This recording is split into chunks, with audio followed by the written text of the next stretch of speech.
안녕하십니까. 지혜로 가는 타로 카드. 오늘은 27번째 시간입니다. 오늘은 메이저 카드 10번 운명의 수레바퀴 카드에 대해서 공부를 한번 해보도록 하겠습니다.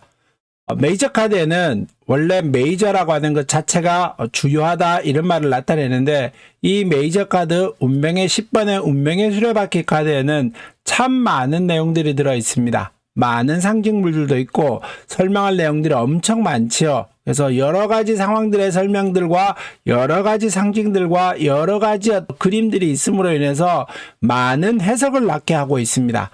또 가장 타로를 공부한 사람들과 좀 공부를 좀 덜한 사람, 아니면 좀 깊게 공부를 하지 않는 사람, 운명의 수레바퀴에 대해서 깊이 생각해 보지 않은 사람, 이 카드를 읽을 때는 조금 다르게 읽는 경우들이 많았었습니다. 예를 들자면은 운명의 수레바퀴 이러다 보니까 카드 이름에서 운명이라고 하는 걸 보니까 수레바퀴하고 운명하고 이렇게 연결 짓다가 보니 그냥 하기 좋은 얘기로 어떤 두 사람의 관계에서 운명의 수레바퀴 얘기를 하면서 너네 둘이 전생부터 인연이야, 운명처럼 묶여 있어, 이런 말들을 하게 되면서 어떤 필연이라고 하는 어쩔 수 없다라고 하는 그런 어떤 카테고리로 엮어가는 경우가 있는데, 실제로 이 운명의 수레바퀴 그림은 그거와는 전혀 상관이 없는 단어입니다. 아마 2009년쯤이었던 것 같은데, 그때 청담보살이라고 하는 영화가 있었습니다. 그때 그 영화를 찍으면서 그 영화사에서 이 타로 카드에 대해서 그 영화에다 촬영을 하려고 하니까 한번 자문을 한번 해달라고 그래서 그때 한번 자문을 한번 갔던 적이 있습니다. 전망 좋은 영화사였던 것 같은데, 그때 논현동의 관세청 뒤쪽으로 가서 청담보살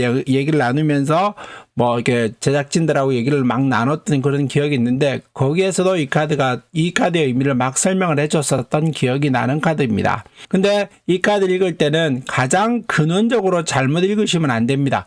운명처럼 뭐가 묶였다, 너네들은 운명과 연관되어 있어서 인연이 있다, 이 일은 당신과 운명처럼 엮여 있습니다, 이렇게 말하는 것은 전혀 상관이 없습니다.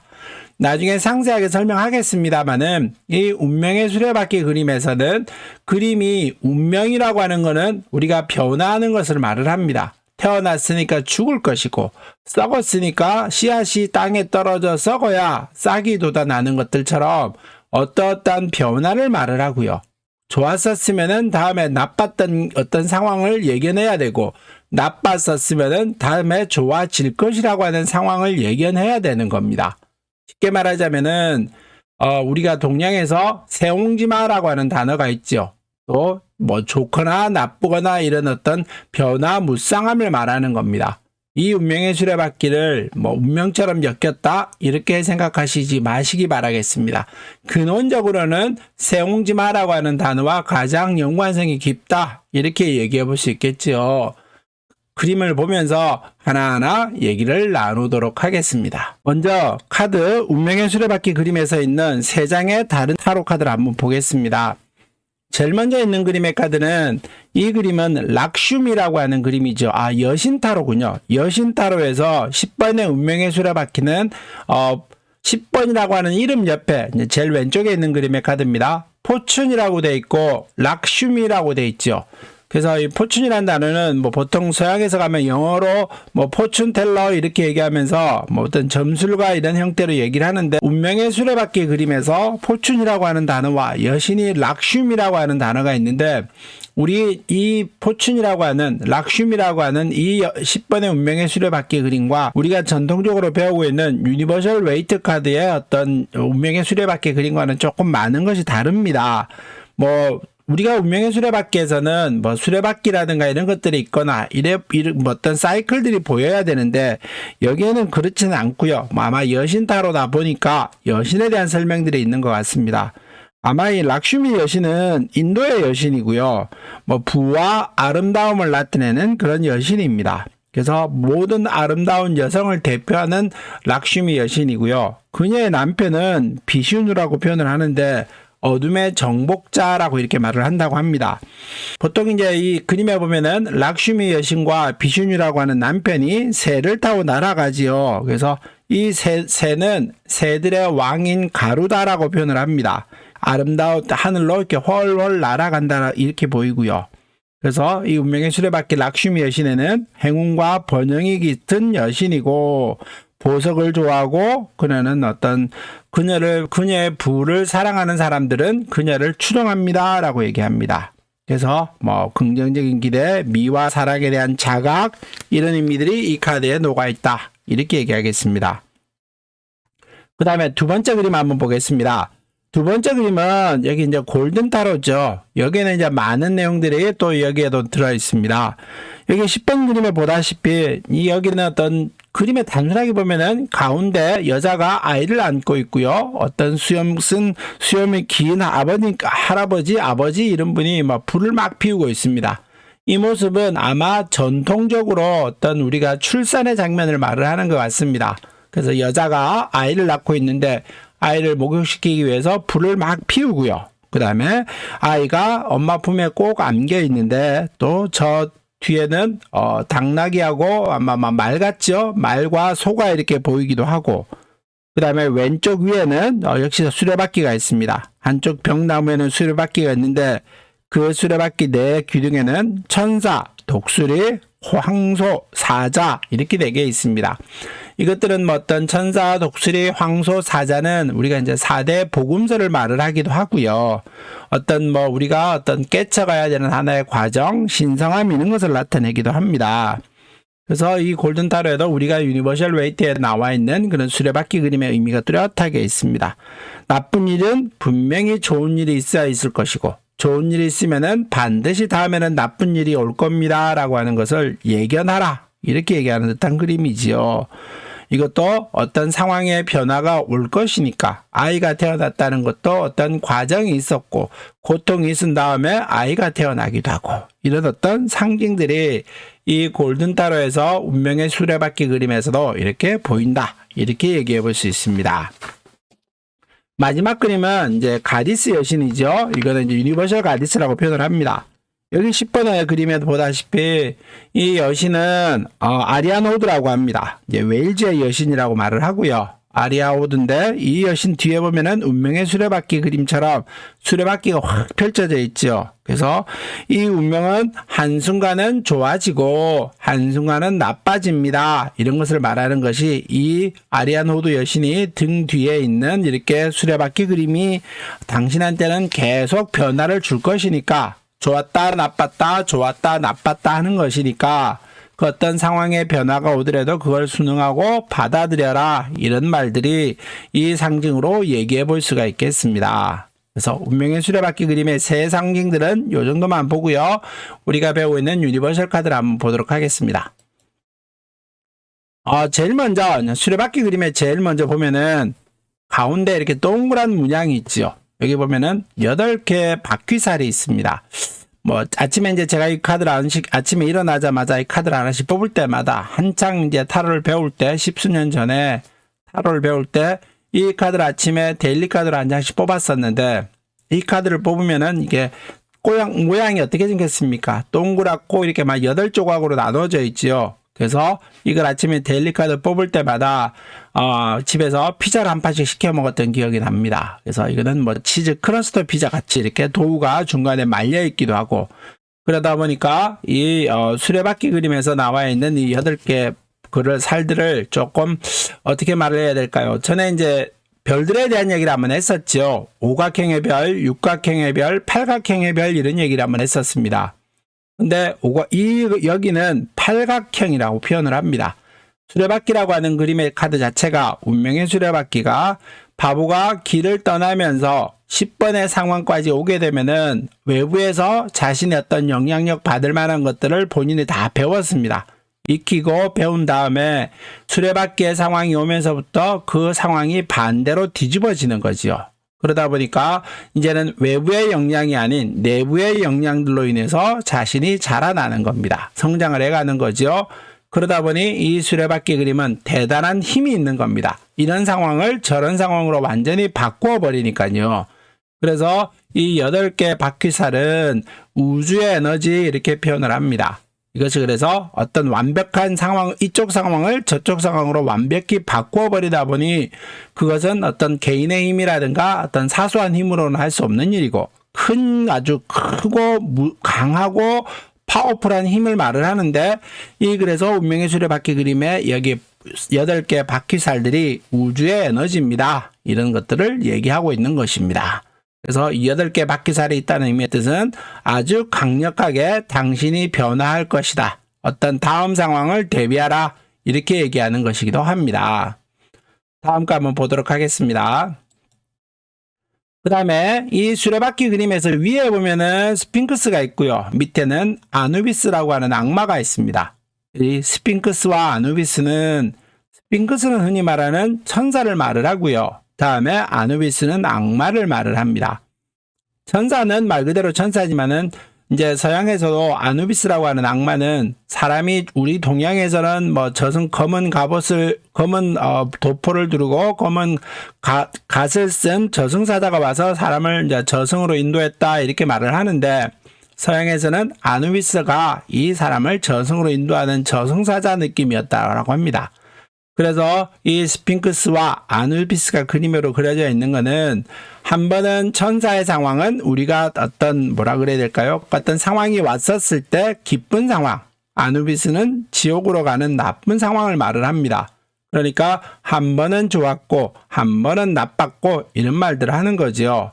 그러니까 수레바퀴가 굴러감으로 인해서 한 바퀴가 휘두르게 변화하게 되면은 천사의 상황과 악마의 상황을 만나게 될 것이다. 그러니까 한 번은 좋았다가 한 번은 나빴다가 인생의 흐름이 다 그렇다. 무조건 좋은 일도 없고 무조건 나쁜 일도 없을 것이니 그걸 뭐 받아들여라, 이런 말이 이 스핑크스와 아누비스의 상징입니다. 또 이 스핑크스가 뭐 천사라고 하는 사람들은 부드럽고 사랑이 가득 차 있는데 칼을 딱 들고 있죠. 이건 어떤 의미일까요? 칼은 어떤 단호한 결단력을 말을 하기도 하고 어떤 냉철한 지성을 말을 하기도 하고 어떤 형태로든지 간에 결단을 내리고 행동하는 것들을 말을 합니다. 그러다 보니 이 스핑크스가 있었을 때는 뭐 크게 말해야 될까, 검을 휘두르는 상황, 어떤 때로는 변화하는 상황을 대비해야 됩니다. 어떤 다음 상황이 올지도 모르니까 그 상황에 대해서 예의주시하고 있어라. 네가 어떤 상황이 올지 모르니까 대비하라는 의미의 뜻이 이 검의 상황이라고 얘기할 수 있겠지요. 그래서 천사와 스핑크스와 아누비스는 좋은 것과 나쁜 것, 이런 상황과 저런 상황을 얘기하는 상징물이다. 이렇게 얘기해 볼 수 있습니다. 다음 상징 보겠습니다. 이제 이 수레바퀴 안의 그림을 한번 보죠. 토라라고 하는 그림이 그려져 있습니다. 이 토라는 뭘까요? 뭐 여러 가지 상징들에서 토라라고 하는 말은 많이 나오지요. 제일 먼저는 고위여사제 그림에서도 나오고, 이 토라는 뭐 타로의 어원이 되기도 합니다. 뭐 우리가 토라라고 하는 것 자체가 타로라고 하는 어원이기도 하고, 때로는 이게 뭐 여러 가지 어떤 모세의 오경, 신성한 율법서 이런 것을 나타내기도 하고요. 모세의 오경 같은 경우는 레위기, 민수기, 창세기, 출애굽기, 신명기를 말을 하는데 그것 자체가 전부 다 신비한 율법서를 말을 하는 겁니다. 그러니까 토라라고 하는 단어가 여기에 수레바퀴에 있다는 것은 당신이 어쩔 수 없는 변화가 올 것이니 미리 대비하고 있어라, 이런 의미의 상징이기도 하다. 이렇게 얘기해 볼 수 있겠지요. 그래서 이게 토라라고 읽기도 하고, 왼편으로 이렇게 돌아가서 읽으면 토라고요. 오른쪽으로 돌아가서 읽으면 타로가 됩니다. 아마 그래서 타로의 의원이 있고요. 어원이 있다라고 말을 하고, 이 그림은 왼쪽으로 시계 반대 방향으로 돌아가게 읽습니다. 시계 방향으로 돌아가게 읽지는 않습니다. 그 의미는 시계 방향으로 돌아간다는 의미는 우리가 대체로 보면은 순리다 이렇게 말을 하고요. 시계 반대 방향으로 돌아간다는 의미는 순리와 반대되는 그런 어떤 상황을 말을 하지요. 그러니까 운명은 당신이 생각하는 것과는 다른 방향으로 올라갈 수 있으니까 항상 대비하고 있어라. 욕심 부리지 말아라. 이런 상징이기도 합니다. 그러니까 토라라고 하는 걸 꼭 시계 반대 방향으로 읽으시기 바라겠습니다. 다음 페이지 한번 보겠습니다. 그 다음에 이 2시, 4시, 뭐 7시, 10시 이렇게 있는 네 귀퉁이에 있는 어떤 상징들이 있죠. 이 네 귀퉁이에 있는 상징들은 히브리 문자들입니다. 뭐 요드, 해, 바브, 해 이런 것을 나타냄으로 인해서 요드는 뭐 신의 어떤 축복을 나타내고요. 뭐 바브도 그렇고 이거는 바브는 뭐 신의 어떤 사랑, 손톱 끝, 손가락 끝으로 어루만짐 이런 것들을 나타냅니다. 그러니까 이 네 기둥에 있는 이 히브리 문자들은 전부 다 그 어떤 야훼를 말을 하면서 신성함을 상징하는 것 중에 하나. 당신이 변화할 수 있다는 것은, 한 단계 업그레이드 할 수 있다는 것은, 한 단계 받아들일 수 있다는 것은 당신의 인생을 살아가는데 큰 도움이 될 것입니다. 이런 말들이, 이 상징들이 말을 하고 있는 겁니다. 그러니까 토라와 이 네 기둥에 있는 야훼라고 하는 것들 자체가 전부 다 신성함을 상징한다. 이런 말입니다. 다음 상징 보겠습니다. 여기 보면은 이제 또 이 수레바퀴 안에는 동서남북의 네 문양이 있죠. 이것들은 이제 어떤 연금술이라고 표현을 합니다. 연금술이라고 하는 것은 우리 인간의 영역에서는 없는 것을 만들어내지는 못합니다. 결국은 뭐 있는 것을 만들어낸다 의미의 뜻은, 없는 것을 만들어낸다의 뜻은 창조주의 의미를 말을 하고요.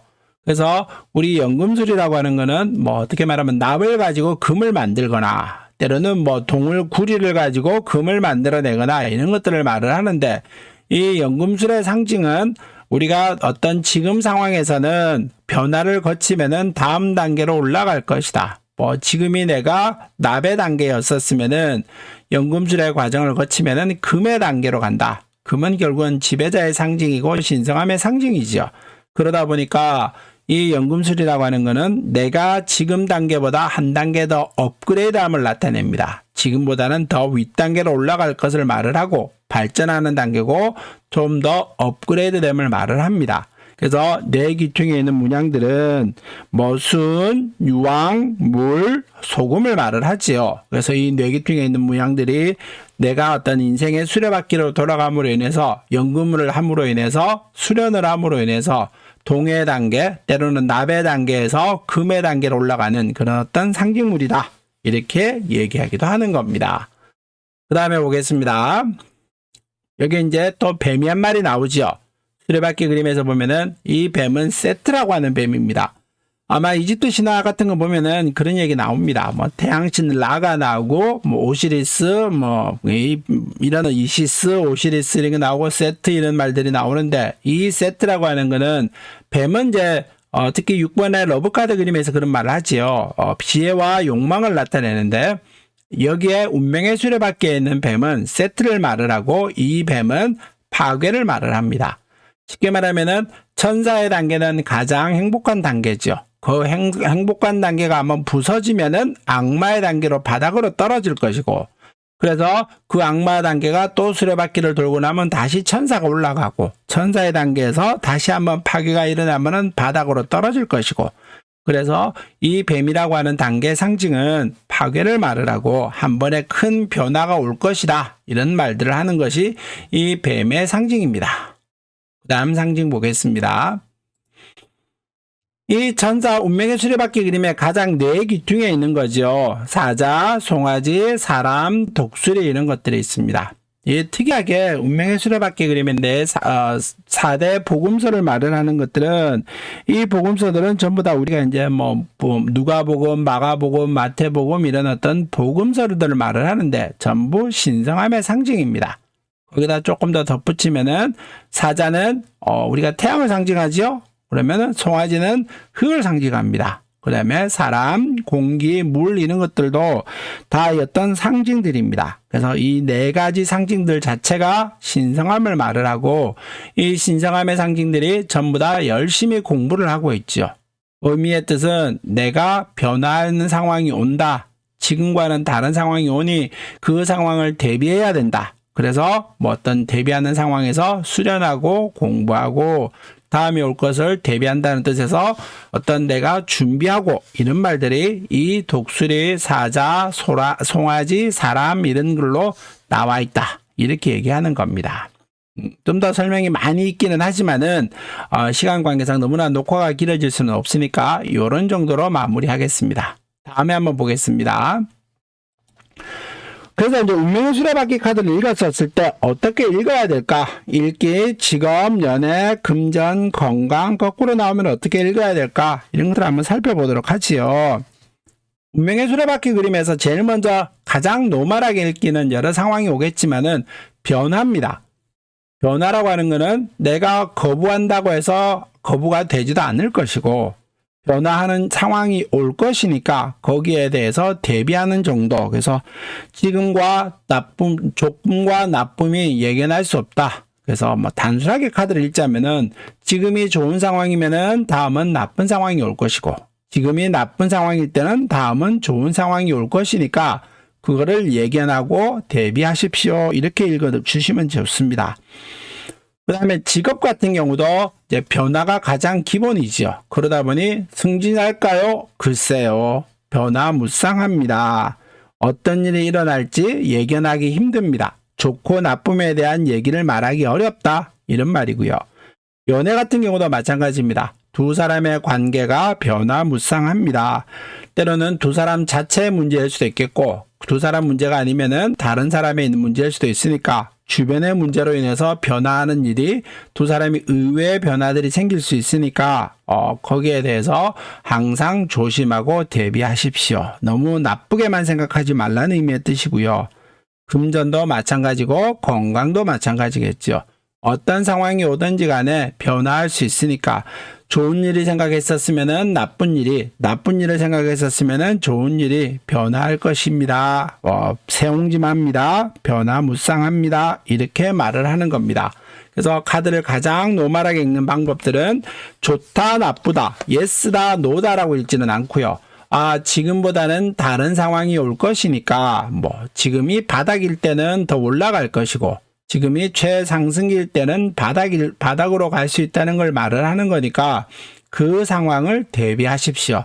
항상 준비하고 있으시다가 보면은 상황의 변화를 눈치챌 것이고 그 상황을 내가 가감없이 잘 적응할 수 있을 것입니다. 이렇게 읽어가시면 될 것 같습니다. 거꾸로 나왔었을 때는 변화가 오는데 그 변화를 내가 거부한다. 때로는 인식하지 못한다, 받아들이지 못한다 이렇게 말을 하는 겁니다. 그러니까 항상 얘기할 때는 좋은 것과 나쁜 것이 오는 것이 운명의 수레바퀴의 그림인데 거꾸로 나왔을 때는 그 상황이 내가 왜 그런 상황을 겪어야 돼 거부하면서 반항하는 그런 상황들을 말하는 것이 이 운명의 수레바퀴에서 거꾸로 나왔을 때를 얘기하는 겁니다. 마지막 정리하겠습니다. 운명의 수레바퀴 그림은 운명이 어떤 상황을 말을 하는 것도 아니고요. 어떤 운명처럼 어떤 알지 못하는 그런 어떤 관계를 말하는 건 아닙니다. 운명의 수레바퀴 그림에서는 지금과는 다른 상황이 올 것을 예견하라. 그러니까 좋았다, 나빴다. 이거 예스도 아니고 노도 아닙니다. 중립의 그림의 카드이기도 하고요. 어떤 결정을 지어야 되는 상황이 왔었을 때 이 운명의 수레바퀴가 뜨면은 한 장을 더 뽑아서 다음 과정을 한 번 더 추론해 봐야 됩니다. 그 의미로 말을 하자면은 운명의 수레바퀴 그림은 예스도 아니고 노도 아닌 중립의 그림이기 때문에 이 카드 자체가 결과를 만들어내지는 못한다. 이렇게 기억하시기 바라겠습니다. 그러니까 항상 카드는 좋았다, 나빴다, 세옹지마라고 하는 단어를 꼭 연결하시고요. 그 단어를 잊어버리시지 마시고 이 세옹지마라고 운명의 수레바퀴 그림의 카드를 읽을 때는 연관지어서 생각하시기 바라겠습니다. 오늘 수업 여기서 운명의 수레바퀴 카드 수업은 여기서 마무리하도록 하겠습니다. 다음에 뵙겠습니다. 감사합니다.